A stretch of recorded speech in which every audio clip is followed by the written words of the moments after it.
There's a room in Brussels, no windows, climate-controlled, secure elevators. And inside, right now, messages are moving at a rate of about 42 million per day. Not emails, not texts, instructions. Instructions to move money, your money, pension funds, corporate payroll, government debt payments, oil trades, currency swaps, all of it flowing through a single network that almost no one outside finance has ever heard of. It's called SWIFT. And if it stops working, even for a day, the global economy doesn't slow down, it freezes. Let me show you how deep this goes. Quick thing before we go further. If you want to understand how money actually works, not how they tell you it works, hit subscribe. We're breaking down the systems that run everything, and most people will never hear this explained anywhere else.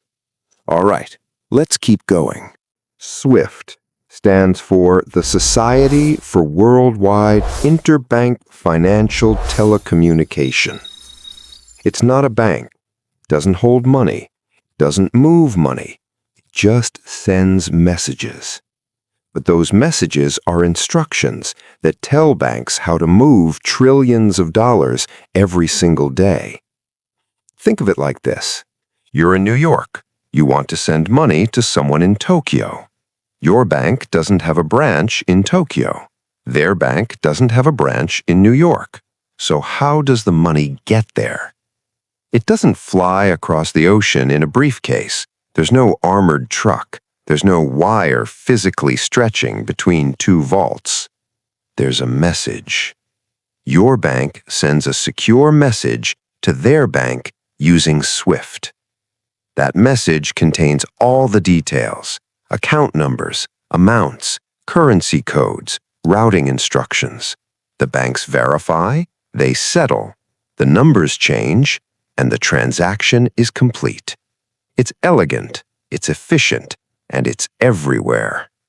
Over 11,000 financial institutions in more than 200 countries use SWIFT.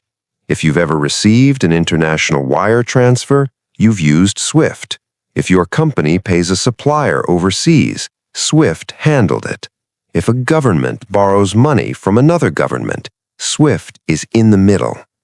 It's the circulatory system of global finance. And here's the uncomfortable part. It was built in the 1970s. Before SWIFT, international banking was chaos. Banks used something called telex, slow, unreliable, prone to errors. If you wanted to send money across borders, you'd write out instructions by hand, send them over telegram-style machines, and hope the other side could read your handwriting. Mistakes were constant, delays were normal, and fraud was easy.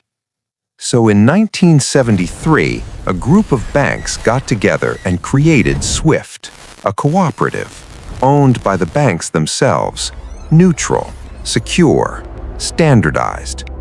At first, it connected just 15 countries. Now it's the backbone of everything.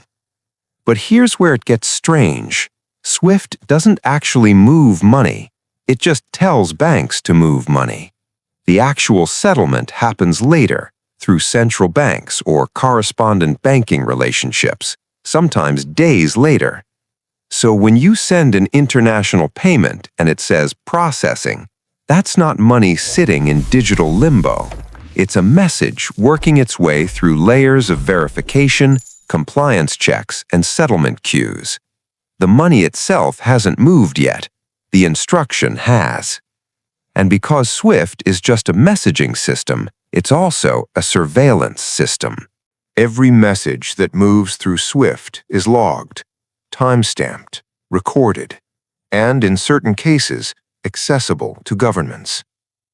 After September 11th, the United States pressured SWIFT to give American intelligence agencies access to transaction data. The goal was tracking terrorist financing. The method was controversial. but it happened. Since then, SWIFT has become more than a financial utility. It's become a geopolitical tool.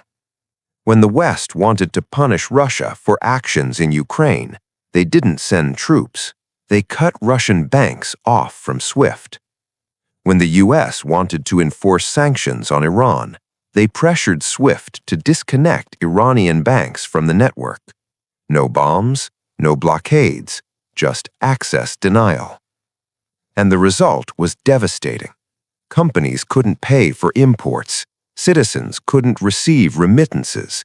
Entire economies were isolated, not by military force, but by a Belgian messaging cooperative. This is where the system reveals its true nature. SWIFT is neutral in theory, but in practice it operates under the jurisdiction of European law and bends to pressure from Western governments. Which raises a question. If one network controls the instructions that move money globally, and that network can be weaponized, what happens when the targets start looking for alternatives? China saw this coming. In 2015, they launched CIPS, the Cross-Border Interbank Payment System.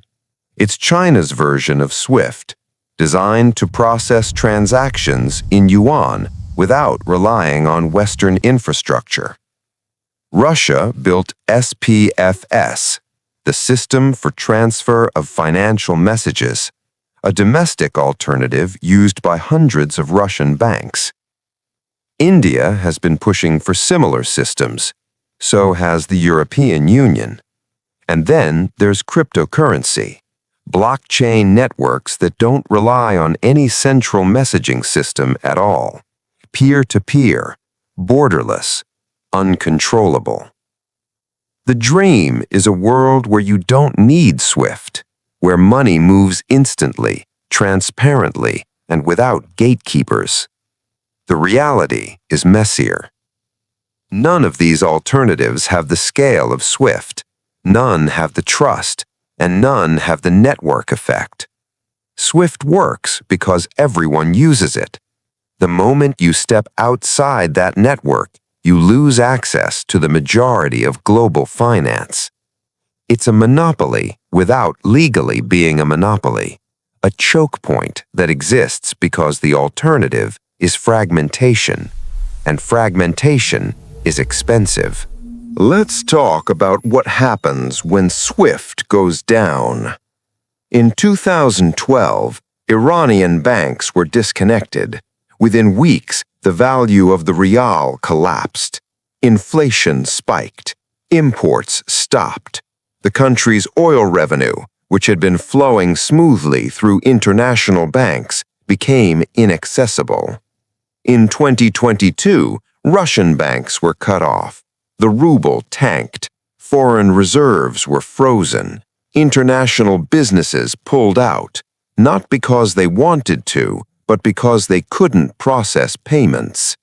Now imagine that happening to a major economy, not a sanctioned state, just a technical failure, a cyber attack, a political miscalculation. SWIFT has no backup. There's no redundant global payments network waiting in the wings. If SWIFT fails, the entire system of international trade, debt servicing, and currency exchange grinds to a halt. Central banks have contingency plans, but those plans assume temporary disruption, not total collapse, and they assume cooperation between governments. Which brings us to the deeper risk. SWIFT isn't just a technical system, it's a trust system, and trust, once broken, is almost impossible to rebuild. Here's the part most people don't think about. When you use SWIFT, you're not just trusting the banks, you're trusting the network. You're trusting the governments that regulate it. You're trusting the legal frameworks that govern it. You're trusting that no one will use it against you for political reasons. That trust held for decades, but it's eroding. Countries that fear sanctions are building alternatives. Businesses that operate in multiple jurisdictions are hedging. Even banks are quietly exploring blockchain-based settlement systems that could bypass SWIFT entirely. The irony is that SWIFT became powerful because it was neutral, and it's losing power because it's no longer seen as neutral. Every time it's weaponized, the incentive to find an alternative grows. Every time a country is cut off, the rest of the world takes notes. This is the slow unraveling of a monopoly, not through competition, but through loss of legitimacy. And the thing is, there's no replacement ready. Not yet. So, what happens next? One scenario is fragmentation, a world where different economic blocs use different payment systems. SWIFT for the West, CIPS for China and its allies, blockchain networks for those who don't trust either.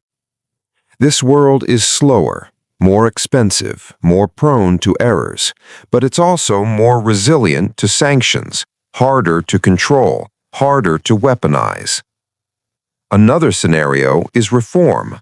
SWIFT evolves, becomes more transparent, more decentralized, more legally insulated from political pressure.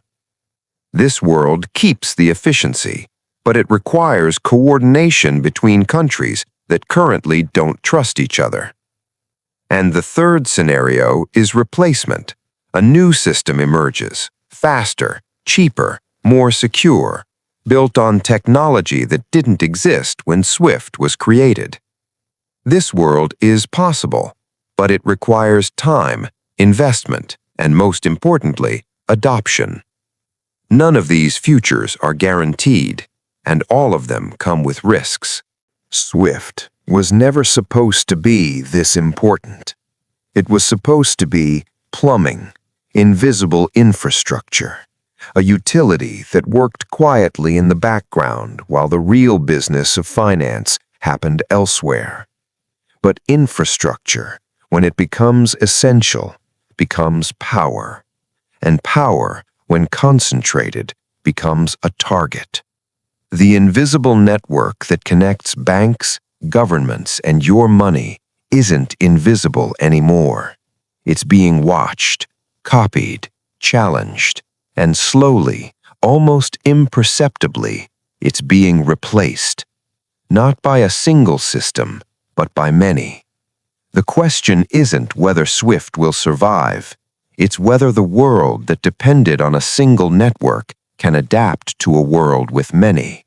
And whether the money in your account, the pension you've saved, the paycheck you're expecting, will still move as smoothly when the system is no longer seamless. Because right now, it still is. For now. So here's what you do next. Subscribe if you haven't already, because we're covering the systems most finance channels won't touch.